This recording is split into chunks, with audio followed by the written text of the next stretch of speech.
friends. Welcome to another episode of Global Women in Leadership Conversation Series. I'm Aparna G. Kumar, the Global Chairperson for Women Entrepreneurship and Empowerment of GCPIT, and your host for this evening. Women in Leadership, Achieving an Equal Future in a COVID-19 World. This is the theme for International Women's Day 2021. Global Council for the Promotion of International Trade, GCPIT, has started this global conversation series with women achievers and leaders to understand their journey, to learn from their experiences, and also to pave the way for more women leaders to join the wagon to create a sustainable change in the society in terms of gender equality, diversity, and inclusion. Today, we have a very special guest with us to talk about her leadership journey. Fondly known as the Battery Valley of India, she is the pioneer of manufacturing of advanced lithium batteries in India, along with the world's smartest lithium battery. She is the founder and managing director of Vision Mechatronics Private Limited, leading it towards a name to reckon for the field of robotics, renewable energy, and energy storage. A woman entrepreneur who has been fearless and ferocious in creating a brand for herself and the company in these male-dominated fields. If one takes a closer look at the alchemy of this achiever, two distinct virtues pop up, besides perseverance and hard work. These are pioneering spirit and willingness. Coupled with an impressive background, it was not therefore surprising that she became a prominent name in the renewable energy sector in India and is featured as Asia's most influential women in renewable energy 2020. She has been working on gender equality and women empowerment issues globally. She holds degrees of BE, MBA, LLM, and PhD to her title. She is a committee member of Bureau of Indian Standards for Batteries, Energy Storage, and E-Mobility. She is also a member of International Electrotechnical Commission. She is a committee member of National Energy Storage Committee, FICCI, Clean Tech Business Club, chair of Task Force Energy Storage and Smart Energy, chairperson Women's India CBC, CBC Vice Chair India. She is now one of GCPIT's 100 chosen global women leaders and also the winner of Global Women in Business Awards 2021. Let me proudly welcome Dr. Rashi Gupta to the show. Welcome, Dr. Rashi. Thank you so much for having me here today on this show. And it's a pleasure and an honor to be with you here. Thank you so much. It's an honor for us. Also, we met in the Global Women Business Summit 2020 in November and been associating in quite a few programs after that, right? I've seen you as bubbly, so energetic. You have given me a lot of energy. So I give you the title Energy Valley of India. Thank you. With due respect, thank you. So can you tell me about your journey? Were you always like this? How was your family support, society support, etc. in your journey? Yeah, in my journey, my family and my entire team is the biggest support. Without them, I don't think I would have reached here, and they are the foundation stone of everything that I have done today. My family is immensely supportive, and so is my new office family also very supportive and very enthusiastic. And I am all here because of them. I mean, I would give 90% credit to them, and I'll keep only 10% for me. Without them, I don't think it was possible. My family, my office family, fantastic people. Very well, they support all of us in the journey together. In terms of other hardships, yes, I did have my terms of share. Being a women entrepreneur, it was not easy in the tech field to understand that that women can make a significant difference in this field of STEM. Yes, but we did prove ourselves. We did make our mark, and yes, there were challenges in terms of financing, and this entire setup that we have here, whatever we are doing is completely bootstrapped. So we did have some challenges out there, but then we did overcome them, being completely focused and having this one goal in mind, one thought in mind, that yes, we have to achieve this all together. Come what may, we have to do it. So this is how the journey has been, with a nice, lovely, creative, beautiful, a roller coaster ride yet.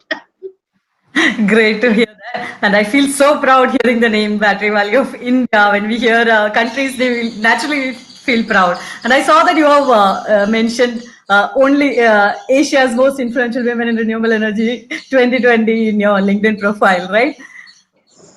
You are into so many things. You are the CBC chair for energy storage and smart energy, co-chair for India chapter at Clean Tech Business Club, committee member with Bureau of Indian Standards. So we really proud of you, feel proud of your achievements. How do you feel being in all these. I feel Most of the places you will be the only woman, right?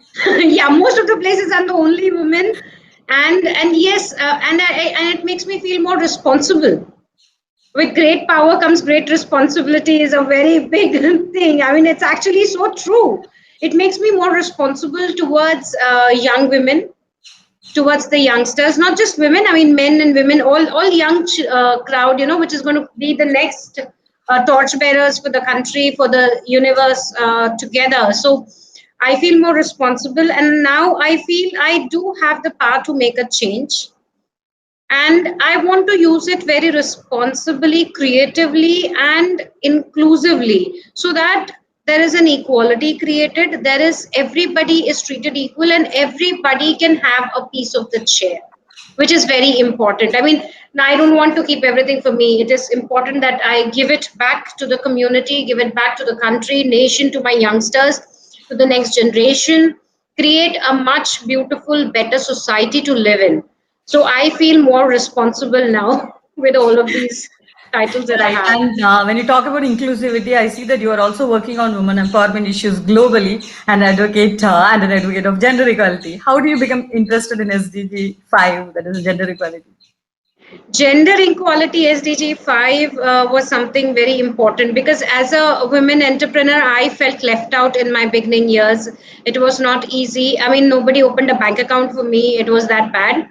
So I feel that we should give them an equal opportunity. Though women have much more responsibilities as compared to men, because we have to balance between the work, we have to balance between kids, manage the house, even including the cooking and cleaning. That doesn't go anywhere. It's an unsaid, silent job that everyone has to do. So in India, that's more a kind of a task which is given to women more. So I felt that if I could make some difference to the society by working on these issues, a little bit from my contribution, I think I can do some effort out there to make lives a little more better. So I started working on this, and one thing that we did is we implemented SDGs 5 in our own company.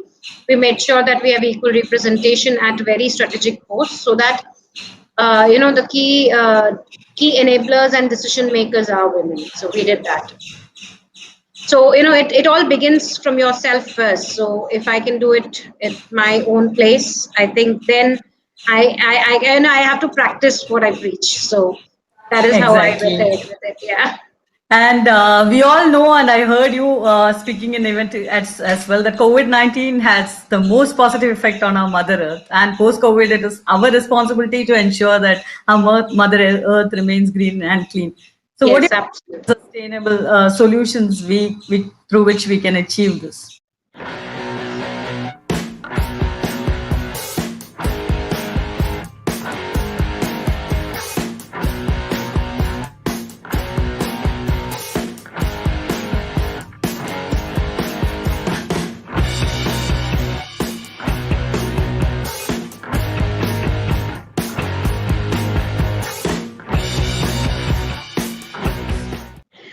See, what we could do is if I go back a little to maybe just a few decades back, maybe 4 decades or 5 decades back, just that much, where our grandparents were there and they were like in a zero waste kitchen, and they were in a complete circular economy. Everything was being used.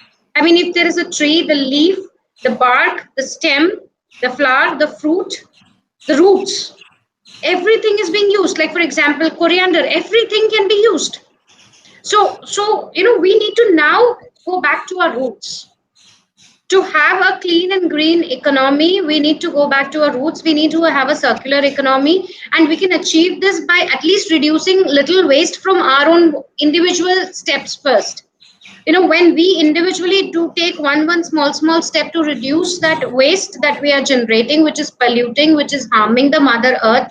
I mean, there are so many news and videos now that we see where the plastic micropolluting plastics are killing all of us. In fact, the newborn babies, the fetus has microplastic. Imagine the impact it has created on all of us. Can we go back to our roots slowly? I mean, it is not going to transform overnight. So let's go back slowly. Let's individually make a small effort to change this entire scenario. And then once, how, if we practice what we preach, automatically the others will start looking at us and implement those things. So smaller things reduce waste, reduce pollutions, make a healthy and important choice where that will make a significant difference to you and the society. And community wise, together collectively, we can change. We can adopt more greener methods of generating energies. We can adopt more cleaner environment. We can have a responsible waste disposal at our individual level at least, and then community would change. So slowly, baby steps also, if we start taking, and it's not just one or two of us, if the community takes baby steps, imagine such a big step it would become. So it's the strength of being collectively together in this journey. So that would make a major impact and difference into having a more cleaner and a greener society and a mother earth. And it would include even the biodiversity of plants and animals, which is also important. We have forgotten them. We're just talking about the human race. We cannot forget the animals and the plants. They are very important for to create an ecological balance. So we need to, and of course the marine life. I mean, with that I include everybody there. So that is important. So we have to take small baby steps to reach the ultimate goal quickly. Right, I totally agree with you. And what can we do to create awareness in the common people about this? Maybe through our platform. You are also part of our platform now. So what can we do? I think we can have small webinars or seminars or campaigns. We can run small campaigns where we can ask each one of the smaller communities to come out and tell what they have done to make a significant change. Because you know what, all of us have been just talking about making a change, but many of us don't know how to do it.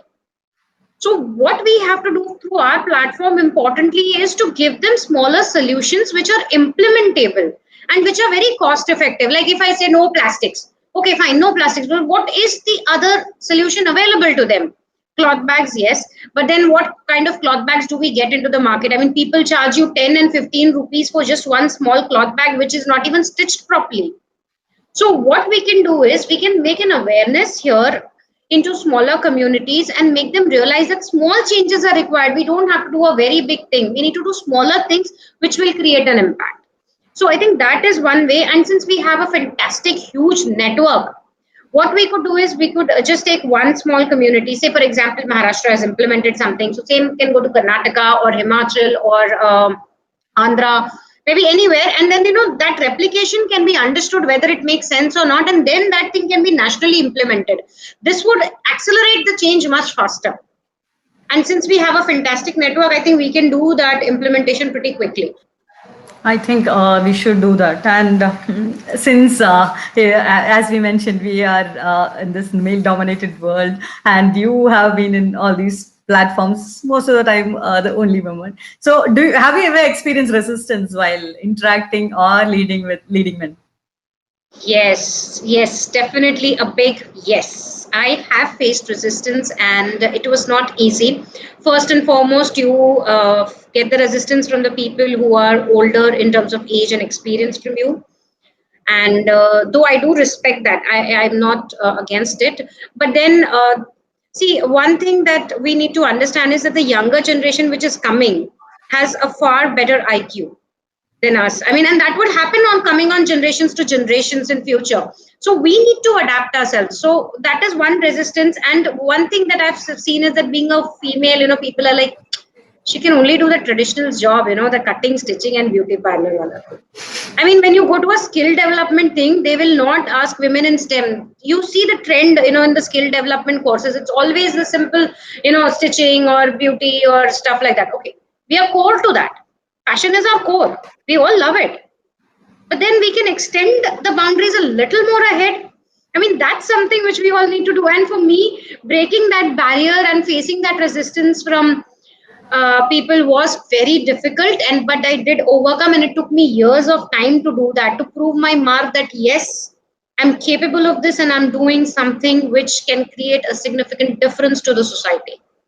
It took me time, and there was resistance from the older generation, from the finance people. I mean, they think, Arey, there has to be a man behind this. There has to be a man who has to control this. I mean, she is just a title on the, papers to sign, but that's not the fact.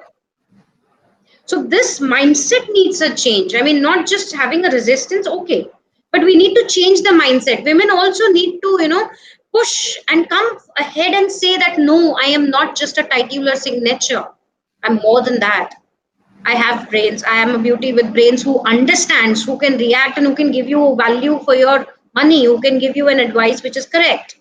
So I have to step out of my boundaries, my comfort zone as well.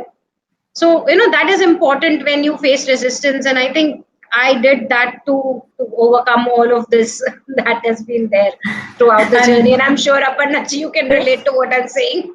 Exactly. That's why I'm asking you this question.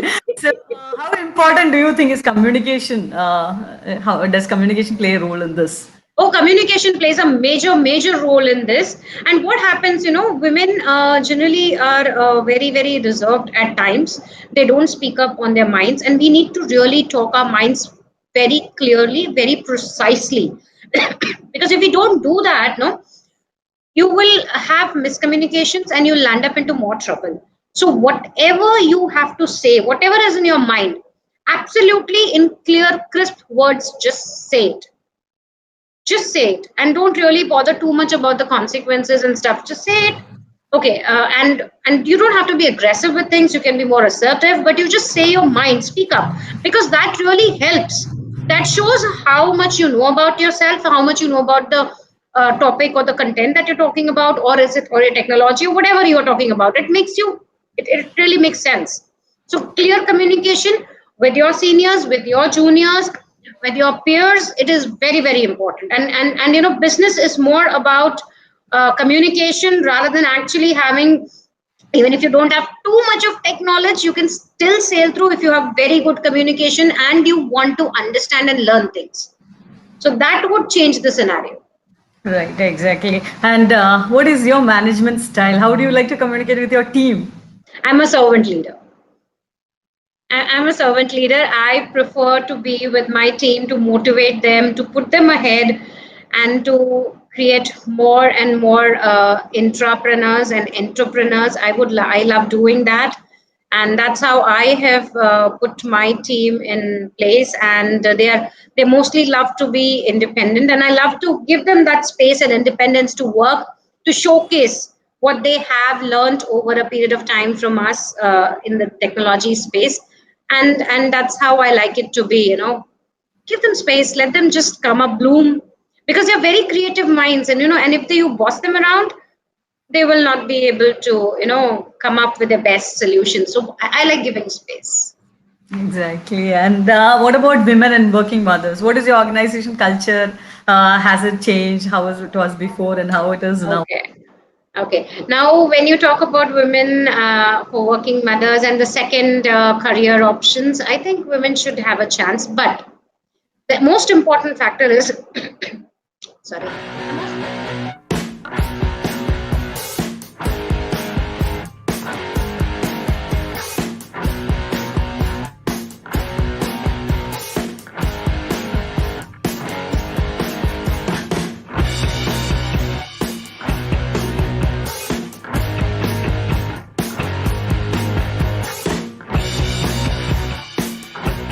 Sorry. The most important factor is that women need to upgrade themselves. After that break, when they come back, what happens is, the technology and things today are moving very fast. Like over this 1 year of this COVID-19 and 20s that we've had, today we are in 21 February, and we see that you know things have changed so fast. There was such a big, huge, massive transition. So women also need to upgrade their skills constantly. And there is a little more pressure on women to upgrade their skills, because the access sometimes may not be there in terms of time, in terms of money, or in terms of, just accessibility or knowing what to do. So, that is important. Second thing is, what we have done is we've also had paternity leave, just like how there's a maternity leave. Because I talk of equality, then fathers have to give the paternity leave. So that option is available at our company, which was not there before. We've added that now, and they can have the paternity leave as well. And for working mothers, yes, we do give them equal opportunities. I mean, they have to go through the same process of induction and interviewing process. I mean, whatever is available for everybody else. I mean, it's the same at par. So, for only one thing, I would like to tell all the mothers who are going to come in, as a second career option, please upgrade your skills, come to match the level of what is happening in today's world, and then I'm sure you can have a chance. For working mothers who are currently working, and important is that you create a work life balance. Your child also needs you, and your work also needs you. Both of them sometimes become indispensable, so prioritize, which is very important. Like I did a prioritizing, though I'm not a working mother, but I still have a family to look after. I still have to go back home, cook, and do everything else that you guys do at home. It's the same for me as well. So, what I did is I tried involving everybody at home in everything, in all the household chores. It's very important. So, when everybody collectively works together, it's a win win situation. And it's the same teamwork at home and same teamwork at office. So, I tried to create a family at home and a family at office. That was my way of working, and it has pretty worked well. For till now, it has worked well with me. No issues till now. Great. That was my next question. How do you balance work and life responsibilities? You answered it already. And manage your time because you have a lot of activities. How do you schedule your time? Time management is, again, what do you want to prioritize? Like how much, but in this, one thing is very important in time management is giving time to yourself, the me time, which I always talk about, and I always would use that me time for myself. Like I get up very early in the morning, and I use that me time early in the morning. Somebody may be a late owl, and they can use the me time in the late nights.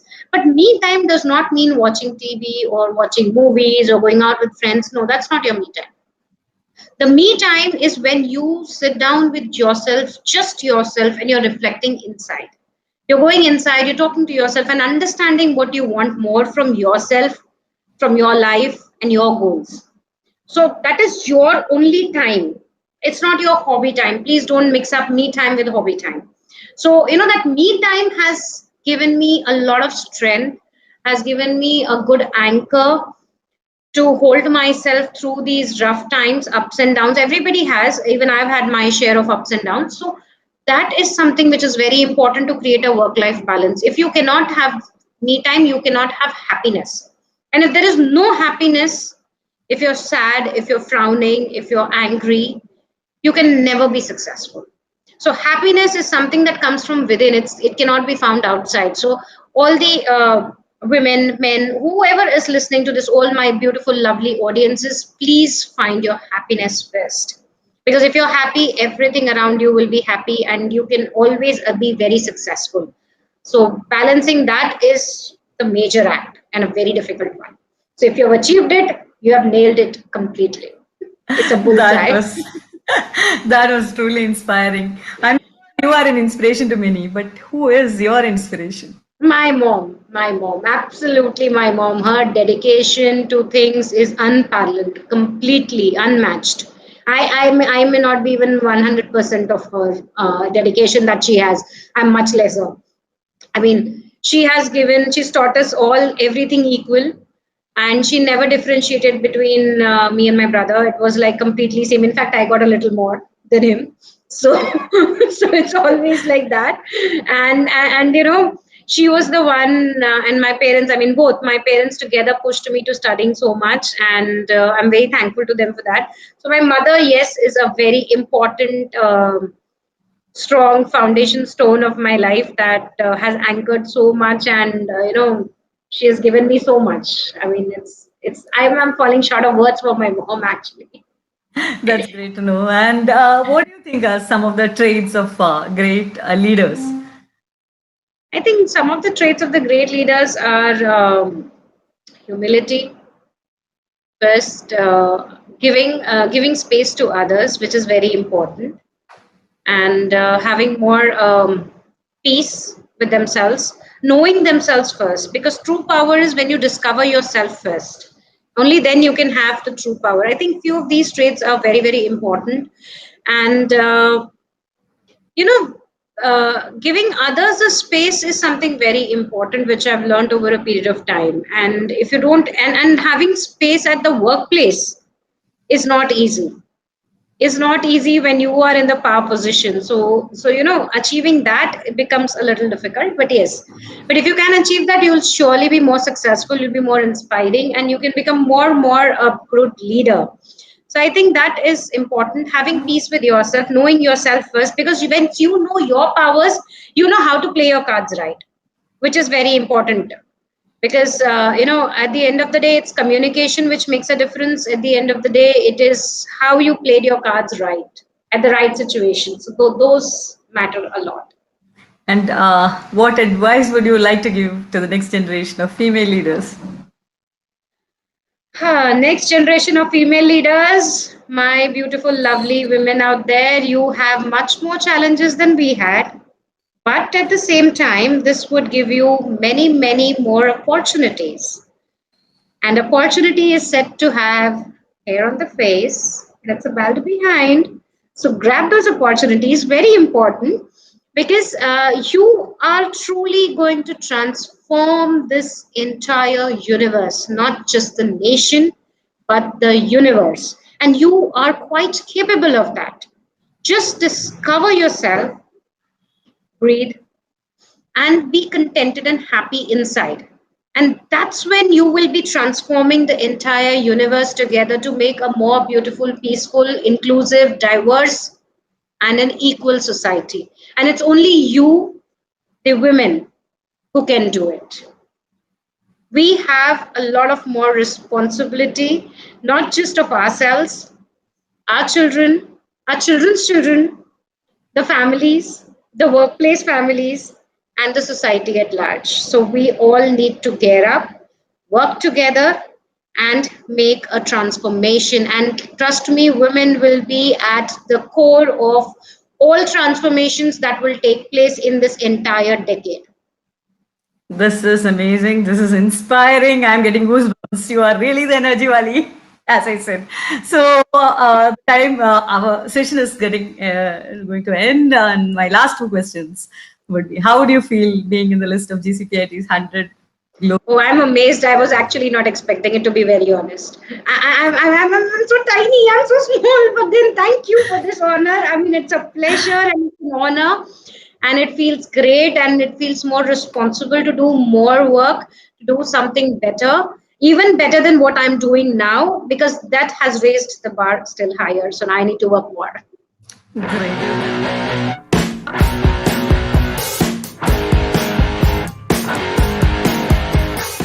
Great, you truly deserve that. Congratulations once again. And we are celebrating the Global Women in Trade Summit 2021 on March 5th, 6th, and 7th, where women entrepreneurs and leaders will be connecting to explore the next level of growth.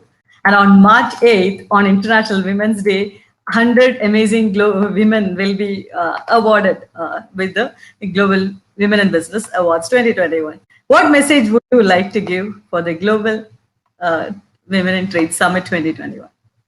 Okay, one message. I think you all are very powerful. You all are very, very intelligent, beautiful, and don't let yourself hold back on anything. You are the ones who can create change and bring a new life to this earth. So it's very, very important that you discover yourself first. And when you've discovered yourself, you are going to change and transform this world. And I believe that all of us, all the women out here, whether we are to be celebrated, we all are to be celebrated. That's it. That's all. Congratulations, Dr. Rashi. Having with us today, and I really enjoyed the conversation with you. Wish you all the best for your future projects as well. Thank you so much, Aparnaji, and wish you all the best as well. Thank you. And thank you, dear audience, for being with us till now. We'll be back with another powerful global woman leader in some time. Stay tuned. If you think you are an elite performer and looking for exponential leadership, join us. For all the information, visit gcpit.org. This is Aparnaji Kumar signing off. Stay safe. Have a great evening.